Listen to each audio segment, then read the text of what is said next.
Hello, everybody, and welcome into the Sports Mandate. I'm John Hand. I'm TJ Horgan.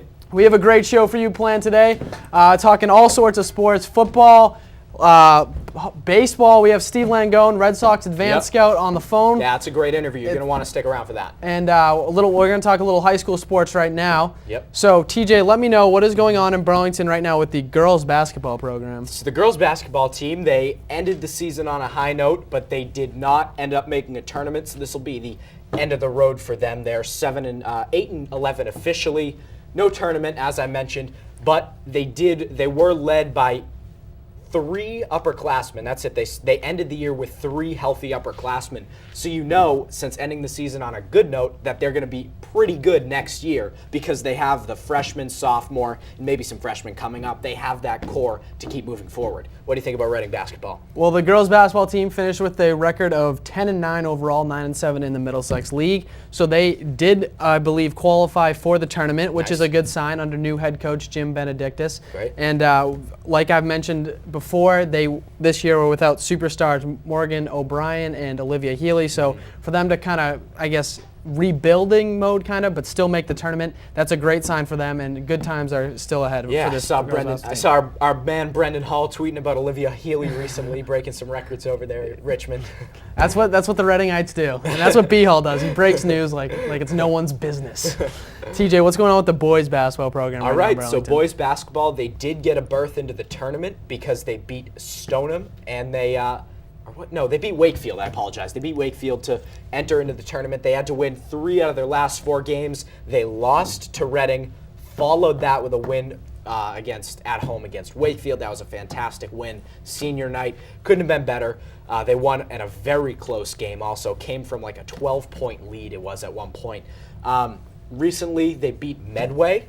So Burlington is off and running in the tournament. There are still games to play. Everything we're saying right now is subject to change because this might not air until after games have been played. But as of now, boys basketball team, leader in points and assists, Shane Farley, leader in rebounds and blocks, Christian Mornewick. They're rolling. They're steaming ahead. Well, the Reading boys basketball program had a disappointing season. They had talent on the roster: Drew Belcher, Liam Keneally, Andrew Bork, all those guys, but they just couldn't put it together in time. They finished the year 7-12, like you mentioned. That is subject to change because we're recording this, and they have one game against Burlington left to play. Right. So, depending on how that game goes, their record could change to 8-12. And they did beat Burlington when they played them recently. But overall, obviously with that record, they can't qualify for the tournament. So it's kind of a sad way to see some of these seniors go out. But next year, they're going to have a younger roster. This is really going to become Mike Algieri's team. He's a junior right now. He's really progressed from his junior year to his sophomore year, a better all-around player. Didn't shoot the ball, I think, as well as he wanted to this year, but next year I know he'll come out with a little fire under his butt. Maybe he didn't shoot the ball as well as he wanted to, but when I was at the game, Mike Algieri hit like 5 threes in a row. I think he broke the record that game. But yeah, just breaking records. All right, so quickly, we got like 45 seconds left. We're going to talk some boys hockey, some girls hockey. Burlington boys hockey, always a big sport. The boys hockey team is in the tournament. They've qualified for the Division I tournament. However, they're still playing right now. Their record is 10-3-7. 2 recent losses, but the team's just going right ahead. Sophomore group of players. Anthony Nikolopoulos leads the team in points. 20-something up there, just absolutely running away with that. The boys hockey team won the Middlesex League this past weekend with a great 5-2 victory over Woburn. That was great to see. They finished the year 12-8. They qualify for the tournament. They are being considered one of the 21 teams being considered for the Super 8. I don't think they'll get that Super 8 bid. But moving forward in the tournament, if they're able to play their game, score some goals, the freshmen this year have played better than everyone expected them to. Mike Thompson has really been able to control his line with Jake Barbera and James Donnie. There was some line switches. They now put out a more of a, I like to call them the Energizer line, with Mike Keogh, Rob Dioretto, and Danny Sorbella. This line brings a ton of energy. They're more of a defensive-minded line, so you don't see them scoring the goals as maybe most teams' first lines do, but they are able to shut down other teams' first lines and allow Reading's second line, their best offensive line, to really create and score some goals. And Burlington girls hockey, they're 12-4-1, started off the year kind of slow, brought it back up. Krista Toscano, senior, also a captain, 125 career points, so that was a big event for Burlington. Right now, they're in the tournament. They did qualify. It's their second year in a row, second year in a long time, might be ever, but they're playing well so far. Well, the Reading girls have clinched the Middlesex League title first time since 2007. This team is still steamrolling, still, I believe, a contender for the state championship, a contender to win it all. I still think they can do it. They have had a little bit of a skid. They lost to Winchester and Woburn back in 2 losses in a row. So that was tough to see. And they had a tie against Duxbury, which is one of the best teams in the state. With that Duxbury tie, they lost. They were up 1-0 until 9 seconds left, and they lose it. But I still like the way this team plays. They are a complete team. They're deep. They're defensive minded. This team is still a contender to be state champions at the end of the year. Nice. All right. Well, that sounds good. Right now, we're going to move on to bit NFL around the league. What's going on? Probably the most pressing news right now is that Michael Sam, Missouri defensive end, did come out. He is openly gay and potentially the first openly gay active NFL player. Thoughts on that? Well, the thing I keep hearing after Michael Sam came out was, is the NFL ready? And you know what, the answer to that probably is no. And that's kind of what you're hearing from the players and just from reading different articles and stuff like that. Is the league is not completely ready because there is players out there who are extremely against, you know, gay rights and all that stuff. There are. We saw that, although Incognito did tweet respect to him, we did see that in some of his texts and voicemails to Jonathan Martin. But my thing with the NFL not being ready is I don't think the NFL will ever be 100% ready. So why not? There is no better time than the present. You know, it's going to take one man's courageous act to be the first gay player in the NFL, no matter when it is. And now is the time, you know, socially outside the NFL. So, we see, you know, gay rights being supported more and more, and that's great to see. And I think the NFL really, this will be a big step in sports because I think sports is really good, is a forefront for culture change. Right, absolutely. But real quickly, the key thing here is you mentioned it could potentially be the first NFL player. Michael Sam has to get drafted first, and that's a big. He could, but I mean, with, you know, this, I hate to call it a distraction, but he's going to get more media attention. He's a 6'1" defensive defensive lineman right now. He's got to switch to a linebacker. He's not the best defensive end in the draft. He won't go, in my opinion. I don't think he'll go in the first 2 rounds unless a team tries to make a statement. Quickly, a fact. ESPN's survey, they surveyed 51 anonymous NFL players. 86% of the 51 said they would be, quote, okay with having a gay teammate. So my immediate reaction, 51's not enough of a sample size. That's a locker room. That's one locker room. So that you can take that sample with a grain of salt. My reaction to this, Michael Sam will get drafted. He'll go into the NFL, and he will be the NFL's first openly gay player. My thoughts on some teams not being ready for him, sure, that may be the case, but we just saw a video of Ray Rice dragging his unconscious wife out of an elevator because he just clubbed her in the head. If this is a distraction to teams, then I don't know how you can call yourself a professional organization if you're being distracted by a player's sexual orientation, but you're not being distracted by their criminal matters. And when I say distraction, I just mean that he's going to get more media attention than your average player, simply because, you know, you're going to have every news outlet focusing on him and how it happens, and you know it's going to be tough for him because he's going to be peppered with questions. It's absolutely tough for him. You know, how is it going? How is your teammates treating you? Blah blah blah. And he just needs to focus in and play football. And I think Michael Sam is the right person to cross this bridge and really bring, you know, everything together and take another step forward as a society and say we are ready for anyone. We are open to equality. And I think if this is to happen, if Michael Sam is to get drafted, it would be a huge step forward for America, for everything. It would be great to see. And there are some, just to add on to that, there are some general managers, front office people who have said in private interviews, because they're cowards, that they've knocked Michael Sam's draft spot down, that they're waiting on him a little longer, which is gutless, that they're not open about it, and they're being cowardly. And I have disdain and disrespect to the utmost degree for any general manager or coaching staff that knocks his draft stock because of his sexuality. You're absolutely. It's sad that that we're at this point. I mean, we're in the 21st century, people. I mean, we should be able to accept anyone, no matter if they like boys, girls, or whoever it is. It's sad, but you know what? I think the NFL is probably not completely ready, but it's time. But society is ready, Definitely. and that's what matters. And I think if Michael Sam is to do this, and I hope he does do this, and you know what, I hope 2 years from now, we never have to hear on SportsCenter again about a player coming out, because it'll be normal. Right. Because I'm sick of just constant on SportsCenter, on sports news. This player's coming out. This is that. That's what I want that just to be normal. You're gay. You play football. Okay, we like your draft stock. We're gonna take you. You're a good player. You fit on our team. Yeah. That's what I want to see happen. And when that does happen, we'll together as a whole, as a society, we will have taken a giant step forward, and we will be a much better world. And so I'll get this poll for you. I'll find a way to get it out, but I don't have the poll in front of me. But it was the most recent polling done. I believe it was from Gallup. They said around 15% of Americans identify themselves as homosexual or bisexual, or otherwise other than heterosexual. And so if that lines up with the NFL, that would mean that out of 1,500 NFL players, 225 of them identify themselves as non-heterosexual. And just to think that not one of them has come out about that is kind of astounding. Right. I'm sure that if Michael Sam is able to, make this jump into the NFL, I'm sure we will slowly see more and more professional athletes come out of the closet and say, I'm gay and I play sports. And slowly they will be accepted, and slowly it'll just become the norm. So we're going to go to an interview right now. Steve Langone, we talked to him, a fantastic talk. Thanks a lot for Steve for coming on, but get ready. Well, we are now joined by Red Sox advanced scout and former Reading High pitcher, Steve Langone. Steve, thank you so much for taking the time out of your day to come talk with us. Hey, no problem at all, guys. So, Steve, before we jump into all the MLB stuff, I want to talk about your days in Reading. You played under Coach Mascarello, and this year, for the first time in a long time, the Reading bench will look a little different with Dave Blanchard taking over as the head coach of the Reading baseball team.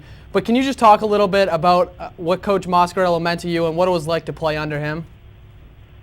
Wow, I mean, I don't know how long we have, but I could go on all day about Coach Mascarello. I mean, he's been a big part of my life since I was about 6 years old, going to his camps, and then playing for him in high school, where he taught me so much about the game. He's just a tremendous coach and even better person, if that's even possible. And we still are close to this day. And a lot of the stuff that I'm doing here at the Red Sox is there's no doubt that I learned under Coach Mascarello. So he has a lot to do with where I am today in my job. And Reading has been very fortunate to have him as our head coach for the baseball team. And we wish Coach Blanchard luck, but we're sorely going to miss Coach Mascarello at the helm. Yeah, Steve, thanks a lot for being here again. We really appreciate it. A few reschedules, but you're here. Thanks again. Yeah, no problem. So, you played baseball in high school and thereafter, but how did playing baseball at more of an advanced and competitive level, how did that help you with your job right now? Well, when I was in college, I was able to be a two-way player at that level. Obviously growing up too in high school and in college, being a two-way player, and then being drafted as a pitcher and getting to pitch at the competitive level, at the professional competitive level.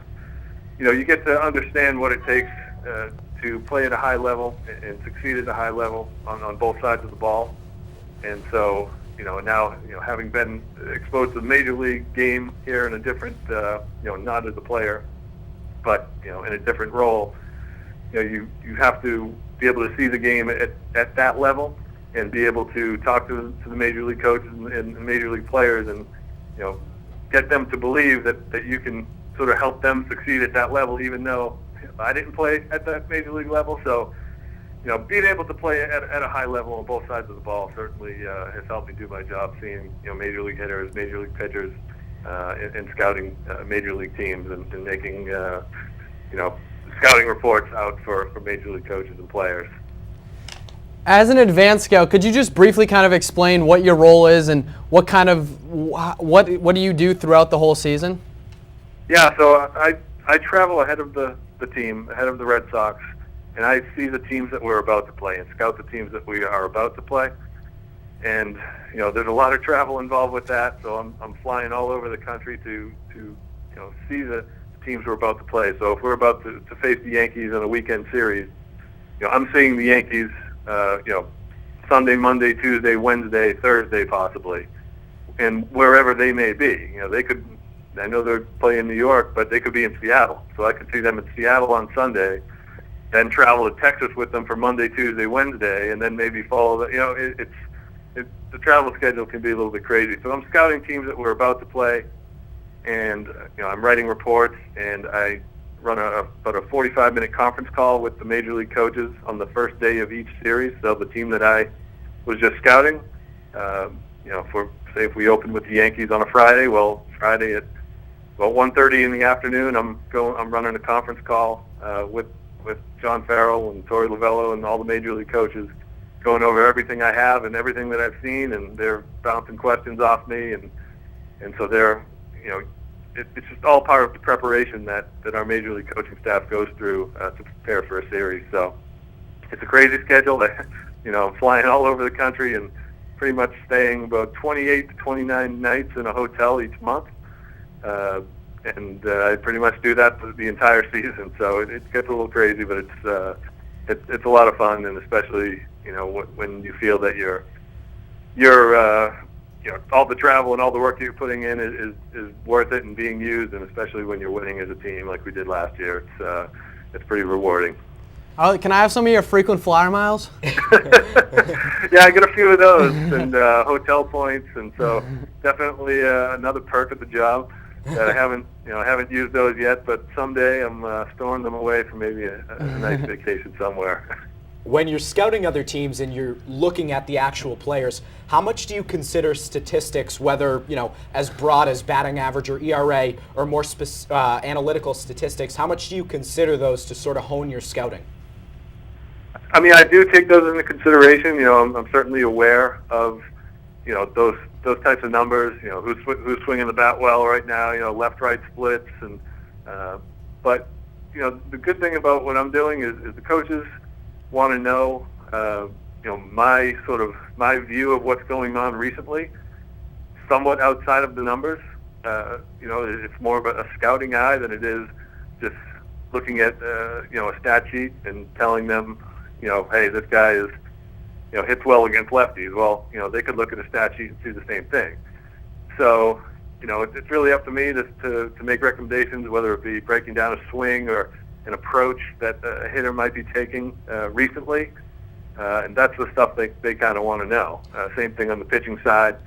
They can look at an ERA and see who's been pitching well, but it's up to me to sort of come up with a possible game plan to attack a pitcher, what he likes to do in certain counts, what pitches that he can make mistakes with, most likely to make a mistake with, how he controls the running game. Can we run on him?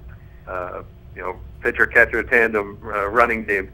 So a lot of that stuff, it's not, I like to be aware of the numbers, what the numbers say, but at the end of the day, they want my opinion and what I'm seeing as far as more of a scouting guy. So I do enjoy that, because I feel like, being there is of some importance, instead of just, you can take a look at a stat sheet and get ready for a series. They don't believe that, and that's where I come in. Huge thanks to Steve Langone. We're going to stay on the MLB train. We're going to talk a little free agency, spring training's heating up, along with the weather, hopefully, and also some Red Sox ball. So, John, what do you see so far as sort of the biggest moves, biggest needs to be addressed? We're going to kind of open this up to like a general talk. Well, I see the biggest move of this MLB offseason right now being, you're going to have to help me out with this name. I butcher it every time, but Robinson Cano. I can do that one. Masahiro Tanaka. And the reason is because the Yankees desperately needed starting pitching, and they got it with Tanaka. Who knows what he'll be able to do actually in the MLB? Do we have Daisuke 2.0 or do we have Yu Darvish 2.0? That's really the big question. But before they signed Tanaka, you look at that pitching rotation, and it was old with Kuroda, Yep. Sabathia. So you didn't really know if they would be able to withstand a tough AL East like we talked about with Steve. Yep. You know, really, you can make that case for any team. So you add that really frontline starter with Tanaka. Yankees are now a much better team. I still don't think there's enough around the Yankees right now to even maybe make the playoffs. They'll be in the wild card hunt at the end of the season, but Right. I don't even know if they'll make the playoffs, to be honest. Yeah, I mean, you mentioned Sabathia, and it kind of got me thinking. We have CC Sabathia, who's a little overweight. David Ortiz, a little overweight. Is this the year of the weight loss? Because they both reported in, and they both reported to have lost like a substantial amount of weight. You got those two guys. And They've been watching some Biggest Loser or something. Then you got Pablo Sandoval in San Francisco, who's the biggest news about Sandoval every year is, has he gained weight or has he lost weight? It's actually kind of funny. Well, I mean, we got Will Middlebrooks put on some muscle this offseason. We're going to talk about. I think it. You know what? No, I think he did. Josh Hamilton supposedly. You know lost why weight I think also. Will Middlebrooks put on the muscle? Once you start dating Jenny Dell, you can't just show up, scrawny. You got to be looking good. He doesn't want Bogarts. Yeah, exactly. Bogarts might steal Mr. his Steal Your position. Girl. So I got to say the biggest sign will probably end up being Robinson Cano or Jacoby Ellsbury, because Robinson Cano did go to Seattle, and I mean I'd say Seattle as a whole and the whole moves they've made this season, because Cano is just a piece of the puzzle there. The way they got offense and a little bit of pitching it's almost reminiscent of what Toronto did last year. So who knows if it's going to work out?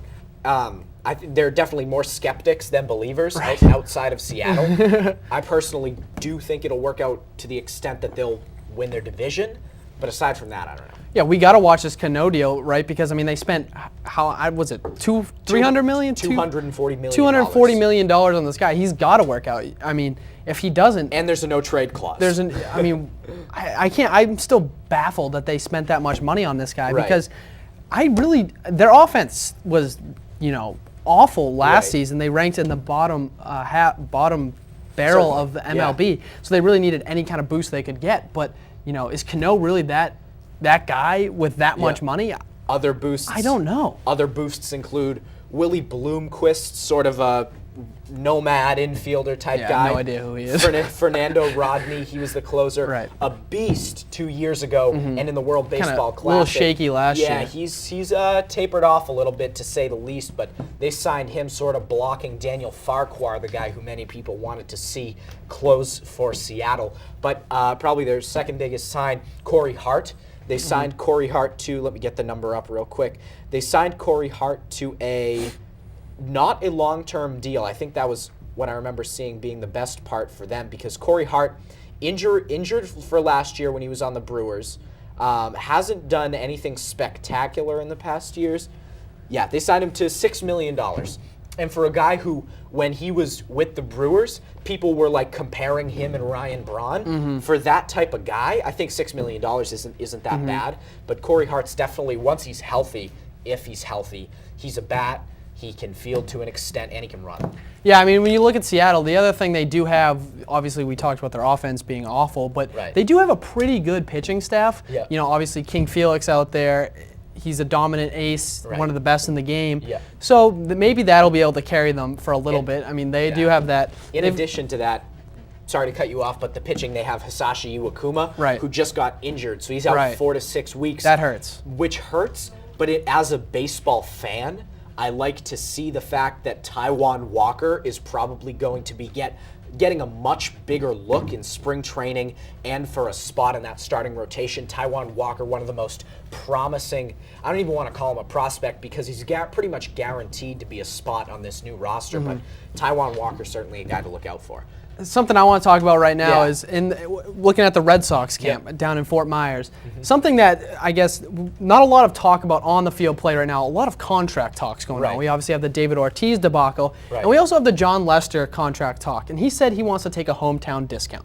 And now there's a lot of talk about what does this discount mean, because today the big news was Homer Bailey, and some of you might not even know who Homer Bailey is. I mean, we don't look at wins and losses so much with pitchers anymore, but he's 49-45 career. that's not. And he certainly didn't take a hometown Right. discount. I mean, he gets a 6-year, $105 million contract. That's a lot of money for not their ace. Right, exactly. He's their number 3 pitcher right now. They have Johnny Cueto and Matt Latos, both, theoretically, they're both in front of him. So when you hear John Lester come out and say, I want to take a hometown discount, what do you think that really means? I think that means he knows he's not going to get paid anywhere else, because the Red Sox have been under this pretense for so long of John Lester's our ace. He's the ace. He's the ace. He's not an ace. If you look at his stats in comparison to the league, he's not anywhere near the aces we see. He's not a Scherzer. He's not a Verlander. He's not a Kershaw. He's not a Felix Hernandez. He's a very good number 2. Right. If you put him on a team, he's a number 2. But the Red Sox have been calling him their ace so long that that's gotten into his head. He thinks, I'm an ace. I'm glad he didn't try to sort of pester them for more money. I'm glad to hear this. Yeah, I love him saying, I'm going to take a hometown discount. Granted, he'll still get $25 million, which is, that's a lot of change. But I love him coming out and saying, I want a hometown discount. I want to be here.